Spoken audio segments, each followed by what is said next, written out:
번째 순서는 시계넓히기로 한번 준비를 해봤는데요. 안철수 국민의힘 의원이 전화로 연결되어 있습니다.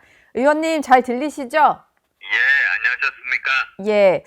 사실은 혁신위원장이 되셔서 저희가 좀 모시려고 했는데 그동안에 여러 가지 좀 일이 있었습니다. 혁신위원장은 그만두셨고 전당대회 출마하겠다라고 하셨는데 혁신 얘기는 이따 다시 좀 여쭤보기로 하고요. 일단 오늘 새벽에 전해진 소식이 윤석열 전 대통령의 구속 소식인데요. 좀 어떻게 들으셨나요?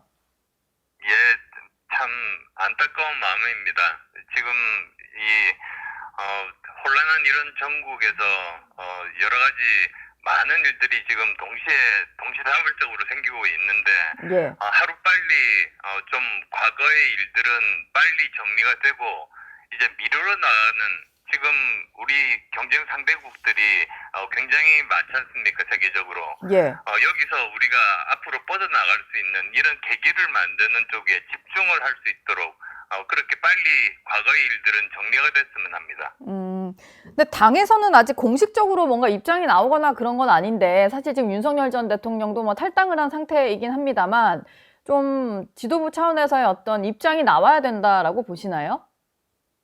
글쎄요, 그건 뭐 지도부 판단의 몫이겠죠. 예, 알겠습니다. 혁신위 얘기로 좀 바로 넘어가 보겠습니다. 일단 의원님이 혁신위원장에서 물러나셨고 당에서는 그 윤희숙 여의도 연구원장을 새로운 혁신위원장으로 임명을 했는데 생각보다 좀 빨리 인선을 마무리를 한 것 같아요. 이 소식은 좀 어떻게 들으셨나요? 사실 원내대표가 이 경선 때 혁신위원회를 가장 중요한 공약으로 내걸었습니다. 예, 그러니까 아마도 원내대표 입장에서는 이 공약은 반드시 지켜야 되겠다 이렇게 생각하고 있었던 것 같습니다. 예. 그래서 뭐 윤희숙 원장께서 기왕에 선임이 되셨으니까 정말 좋은 성과 내기를 진심으로 바랍니다. 근데 윤희숙 원장이 좀 혁신에 대한 의지는 좀 피력을 하셨는데 또 한 가지 얘기를 한 것이 누구에게도 특정인에게 칼을 휘두를 권한은 없다 이런 얘기를 했어요. 그러다 보니까 아마 이번 윤희숙 혁신위가 인적 쇄신 문제에 대해서는 좀 다루지 않을 것 같다라는 관측이 나왔거든요. 예, 제가 사실은 크게 두 가지 정도 우려가 있습니다. 예, 그러니까 제가 처음 혁신위원장 이제 내정되었다고 이제 발표가 나니까 영남 당원들 그다음 또 현역 국회의원들이 따로 저를 찾아왔습니다.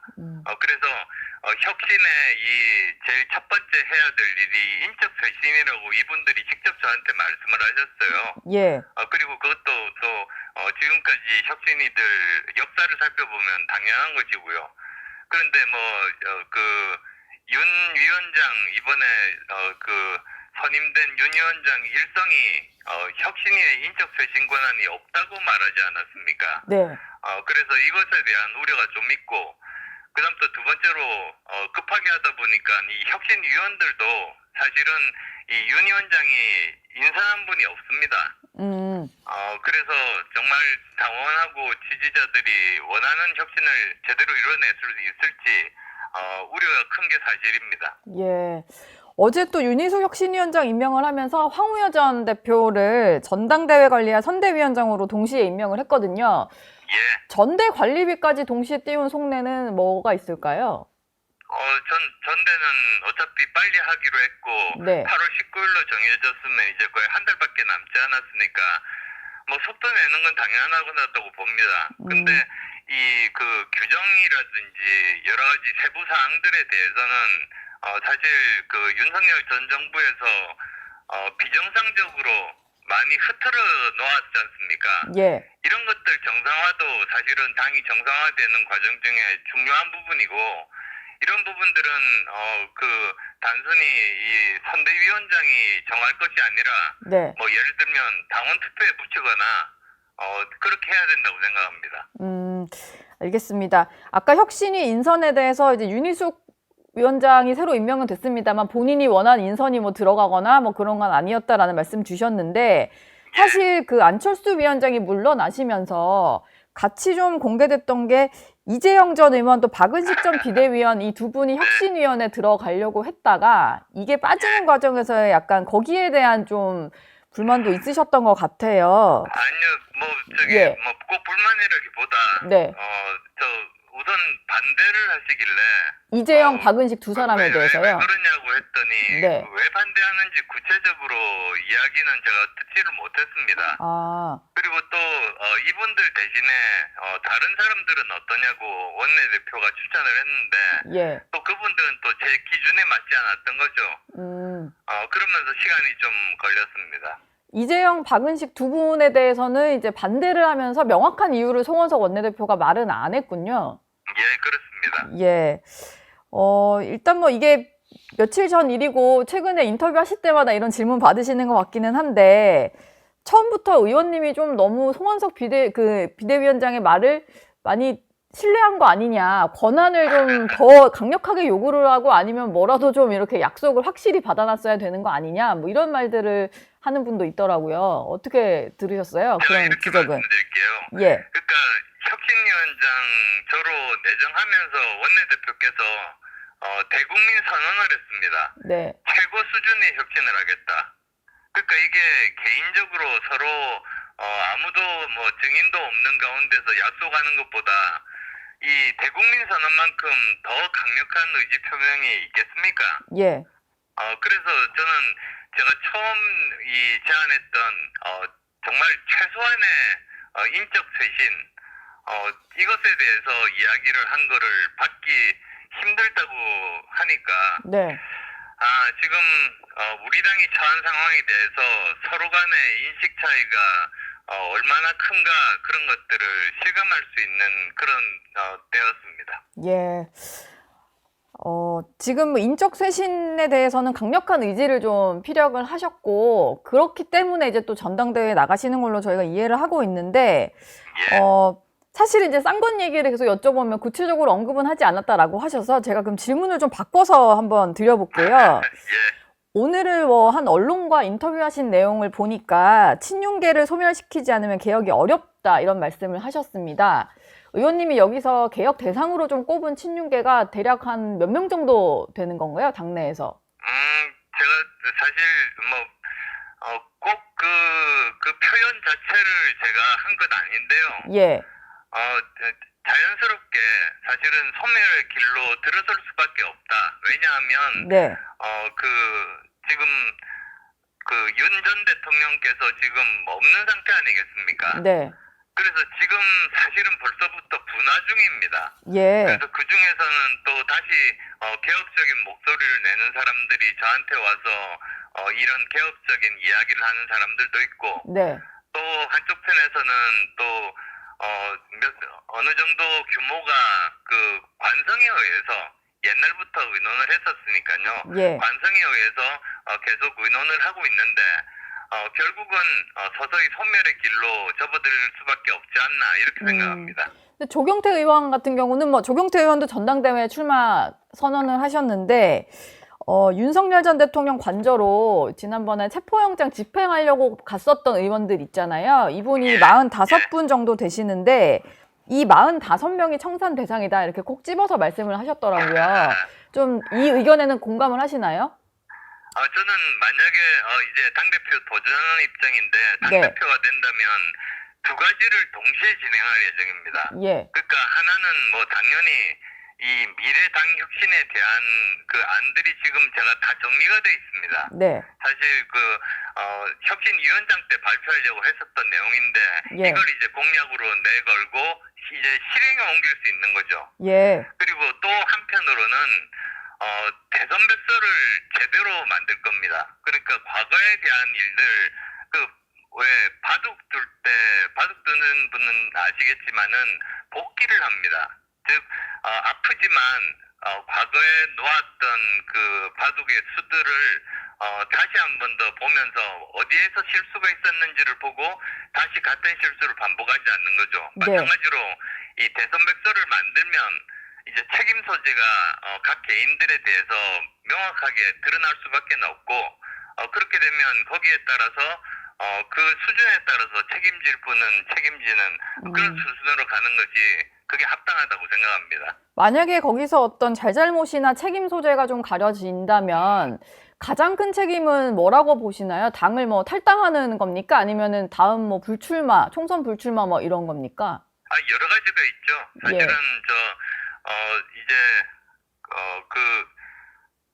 이 혁신위에서 할 수 있는 것은 권고밖에 없습니다. 네. 실행 능력이 없으니까요. 예. 근데 이제 최고위가 되면은 윤리위로 회부할 수 있습니다. 아, 그럼 윤리위에서는 다양한 수준의 그런 징계가 있습니다. 예. 우선 일단 경고도 있을 수 있고, 그 다음에 또 당원권 정지, 네. 그것도 기간이 짧은 것, 긴 것이 있을 수 있고, 네. 그 다음에 탈당 권고가 있고, 그 다음에 정말 강제 탈당, 뭐 거기까지 여러 가지 수준이 있을 수 있는데, 예. 그건 백서에서 나온 대로 이제 거기서 심사해서 정말 냉정하고 객관적으로 거기에 따라서 처벌이 필요하다면 처벌을 해야겠죠.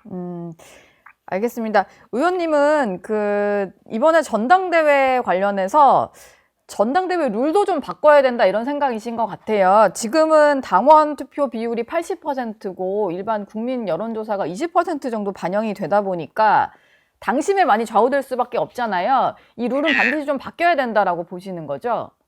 저는 국민들 포션을 훨씬 더 높여야 된다 이렇게 생각합니다. 몇 퍼센트 정도까지 높여야 된다고 보세요? 많으면 70, 적으면 50, 뭐 이 정도까지는 높여야 된다고 생각합니다. 예. 그리고 또 이것 자체가 민주당 지지자들을 뺀 그런 여론조사가 되다 보면은 예. 사실은 그 중에서 당원들이 굉장히 많이 포함되어 있습니다. 네.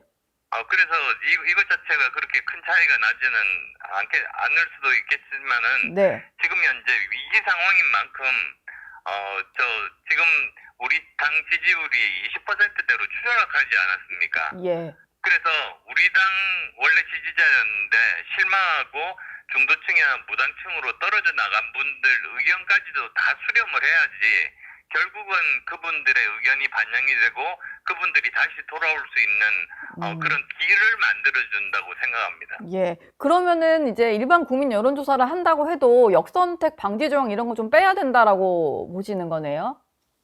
역선택 방지 조항을 빼는 것이 좋은가 아니면 예. 넣는 것이 좋은가 그건 이제 한번 따져봐야 됩니다. 근데 어쨌든 지금까지는 어쨌든 역선택 방지 조항을 넣는 걸로 지금 그렇게 당헌 당규에 규정돼 있습니다. 예. 하지만 이런 걸 다 논의할 필요가 있고 확실히 당심은 좀 낮추고 민심을 높여야 된다. 뭐 이런 말씀이셨습니다. 그렇습니다. 예. 근데 지금 의원님이 뭐 계속 대선 참패했으니까 우리 백서를 좀 내자. 뭐 바둑 고수들도 이제 복귀를 한다 뭐 이런 말씀 주셨는데 당내에서는 별로 호응하는 목소리는 없었던 것 같아요. 지금 분위기가 좀 실제로 굳이 뭐 패배 이유 말 안 해도 아는 거 과거를 해질 필요 없다 뭐 이런 분위기인가요? 그게 이렇습니다. 예. 사람의 기억은 휘발성이 있어서 지금은 뭐 명백하게 다 알지만 1년만 지나도 예. 세부적인 사항부터 해서 다 잊어버립니다. 네. 근데 이걸 지금 기억이 생생할 때 이럴 때 제대로 백서를 만들고 또 필요하다면은 여론조사를 해가지고 기록으로 남기면 그게 같은 실수를 반복하지 않을 수 있는 정말 좋은 방법이죠. 예. 그래서 또 다들 백서를 만드는 거 아니겠습니까? 백서 지난번에도 근데 총선 백서 만드는 과정에서 잡음만 좀 잃었고 그 백서 내용에 대해서 국민들이 제대로 인지한다거나 잘 만든 백서였다 이런 평가는 또 못 받았거든요. 예. 이번에 예, 잘 될 수 있을까요? 네. 이 백서를 만드는 것을 현역 의원은 아무래도 또 여러 가지 개파에 속하고 있다 뭐 이런 오해를 받을 수가 있지 않습니까? 예. 그래서 냉정하고 객관적으로 외부인이 해야 한다. 네. 그리고 또 특히 이제 당에 대해서 정말로 잘 알고 또 애정도 있는 분이 해야지 이것을 바탕으로 해서 더 발전할 수 있지 않을까. 저는 그렇게 생각합니다. 알겠습니다. 혹시 윤희숙 혁신위원장이랑은 뭐 통화를 따로 해보셨나요? 그 전에 통화를 제법 한 편입니다. 예. 특히 이제 처음 여의도 연구원장 맡았을 때 네. 그때 이슈가 뭐 지금도 마찬가지입니다만 이 AI에 대한 부분들이어서요. 예. 그런 부분들에 대한 의견을 구해서 제가 아는 한 소상하게 말씀드렸습니다. 아, 이번에 혁신위원장으로 새로 임명되시고 나서 혹시 두 분이 통화를 하셨나 해서. 아니요. 그 이후로는 하지는 못했습니다만, 예, 저 나름대로 뭐 짧은 기간 네. 겪었던 이런 일들에 대해서 예. 저 말씀을 드리면 아무래도 실패할 수 있는 확률을 훨씬 줄일 수 있지 않을까 생각해서 한번 만나서 조언을 드릴 그런 생각입니다. 예. 두 분이 만나시는 것도 조만간 좀 볼 수 있겠군요. 안철수 의원께서는 계속해서 어떤 계엄의 어떤 문제를 지적을 하셨고, 탄핵에도 찬성을 하셨고요. 예. 윤 전 대통령과는 절연을 해야 된다라는 말씀을 좀 많이 강조를 하셨습니다. 근데 이 절연을 하지 못하는 가장 큰 이유가 뭐 아까 그 45명 안에도 뭐 포함이 됐을 수 있고, 최근에 나오는 얘기가 당내 언더 찐윤 세력이 있다 뭐 이런 얘기들을 많이 하더라고요. 의원님도 뭐 이런 얘기를 들어보셨거나 아니면 직접 좀 정말 이런 세력이 있는 것 같다라는 느낌을 받으신 적이 있나요? 사실은 뭐 한마디로 관성이라고 말씀드리겠습니다. 예. 그러니까 바로 지난 대선 때 2022년 대선 때 예. 이제 대통령을 만들었지 않습니까? 네. 그때 모였던 사람들이 흩어지지 않고 여전히 같이 이렇게 논의를 하면서 의사결정을 하는 그런 쪽이 대세였었는데요. 예. 그러다 보니까 이제 윤 대통령께서 이제 전직 대통령이 되고 이제 사라져 버린 상태에서도 그 관성이 계속되는 겁니다. 네. 근데 분명한 것은 그 숫자는 줄고 있습니다. 예. 그래서 그게 우리 당이 이제 탈피해야 되는 윤 대통령 부부와의 절연 이 부분에 해당되는 것이고요. 네. 그다음에 또 두 번째로는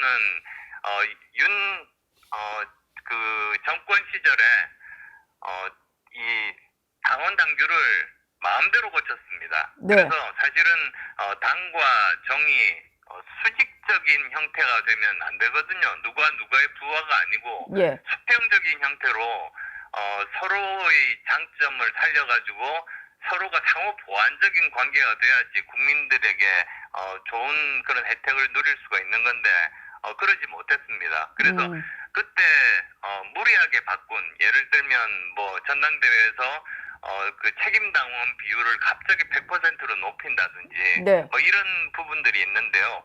그런 부분들을 포함해서 그런 부분들을 다 새롭게 옛날로 정상화하는 것이 또 우리에게 주어진 숙제인 거죠.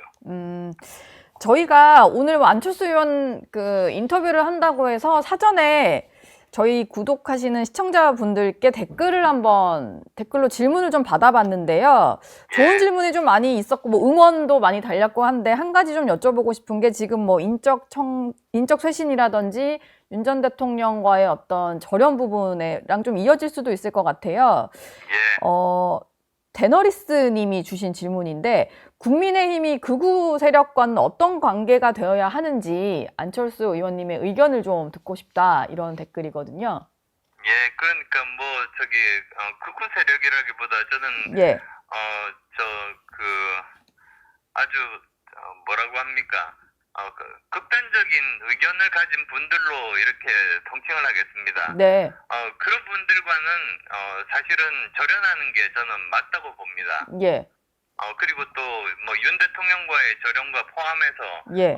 이런 분들과는 절연을 해서 그보다 더 많은 중도 성향의 지지자들을 모으는 것이 우리 당에 도움이 된다. 왜 그러냐면 네. 이번에 출구 조사를 할 때 예. 굉장히 많은 수의 국민들을 조사를 했더니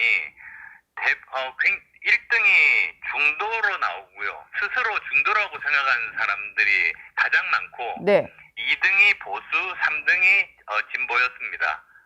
그러니까 보통 우리 당의 아주 오래된 지지자분들은 중도는 없다. 중도는 오히려 진보 쪽 사람들이 위장한 거다. 이렇게도 생각하시는 분들이 계시는데 예. 사실은 그게 아니고 중도라는 것은 엄연히 존재하고 스스로도 그렇게 생각하시는 분들이 많거든요. 네. 그래서 우리가 다시 한 번 더 집권 세력이 되기 위해서는 이 보수뿐만 아니라 이런 중도에 해당하는 분들을 우리가 한편으로 네. 이렇게 중도 보수 연합을 만들 필요가 있다. 저는 그렇게 말씀드립니다. 예. 이번에 이제 의원님이 혁신 당대표가 되겠다라고 하면서 출마를 선언을 하셨는데 또 SNS에 올린 글을 보면은 김문수 전 후보라든지 한동훈 전 대표에게도 전당대회 출마를 같이 하자 뭐 이런 제안을 하셨어요. 예, 예. 왜 두 분을 콕 집어서 얘기를 하신 걸까요? 그러니까 뭐 당연히 두 분 다 당권 주자로 계속 거론되는 분들 아니겠습니까? 예. 근데 계속 출마할지 안 할지 계속 저울질하는 이야기만 계속 지금 나오고 있는 그런 상황입니다. 네. 그러다 보니까 사실은 뭐 당원들 포함해서 언론분들도 굉장히 피로감을 호소하고 계시죠. 그래서 예. 빨리 출마 선언하시고 이번에야말로 이건 대선 경선이 아니니까 네. 네거티브 선거하지 말고 대신에 당 혁신안에 대해서 서로 경쟁하자. 그렇게 되면 이제 당원 그리고 지지자분들이 어느 쪽에 안이 합리적이고 적합하고 우리 당이 다시 승리하는 정당이 될 수 있는가 그걸 알 수 있겠다는 생각이 들었습니다. 그래서 예. 그렇게 해서 선택받자. 그게 제 주장입니다. 예. 뭐 권성동 의원의 주장이기는 했는데 안철수 의원님의 어떤 전당대회 출마 결심 배경에는 한동훈 전 대표가 이번엔 나오지 않을 것 같다라는 말이 주변에서 들리면서 그것 때문에 결심을 한 것 같다 뭐 이런 취지의 글을 올리셨거든요. 저는 나오라고 네. 했는데요. 예. 오히려 나오라고 한 거다 나는. 예. 저는 예. 나오라고 지금 하고 있었습니까? 사실은 두 분이 뭐 계엄 해제 필요성에 대해서 강조를 하셨고 그다음에 탄핵에도 찬성을 했고 당 쇄신이나 뭐 인적 쇄신 얘기를 하시는 걸 보면은 좀 비슷한 결이라는 얘기도 있어요. 그래서 나왔을 때 오히려 표가 두 분이 나오면은 갈라질 수도 있는 거 아니냐 뭐 이런 얘기도 하는데 그건 좀 어떻게 대비하실 생각이신가요? 만약에 정말로 한동훈 전 대표가 나온다면. 예, 뭐 어떻게 보면 뭐 크게 보면 그렇게 뭐 생각하실 수도 있습니다만 세부적인 사항들을 보면 꽤 틀린 부분들이 있습니다. 네. 뭐 예를 들면 사실은 계엄에 대해서 이 투표할 때 아시겠습니다만 저 혼자 앉아서 투표했지 않습니까? 예. 그러니까 한동훈 대표도 사실은 입장이 좀 왔다 갔다 한 그런 셈이었었고요. 네. 그리고 또 정치 경험으로 따지더라도 저는 10년 이상 그다음에 또 3김 이래 유일무이하게 38석짜리 정당을 만들었던 정치력들 이런 것들을 다 증명을 했습니다. 예. 그래서 뭐 정치 경험으로 이렇게 그리고 또 정치 업적 실적으로 보더라도 사실은 굉장히 차이가 많이 나는 그런 상황이죠. 알겠습니다. 뭐 전당대회가 계속 준비가 되고 진행이 될 테니까 다음에는 한번 스튜디오로 모시도록 하겠습니다. 네, 그러겠습니다. 네, 지금까지 안철수 국민의힘 의원이었습니다. 감사합니다. 감사합니다. 저희 영상 많이 시청해 주시고요. 좋아요, 구독, 댓글, 알림 설정 꼭 부탁드리겠습니다.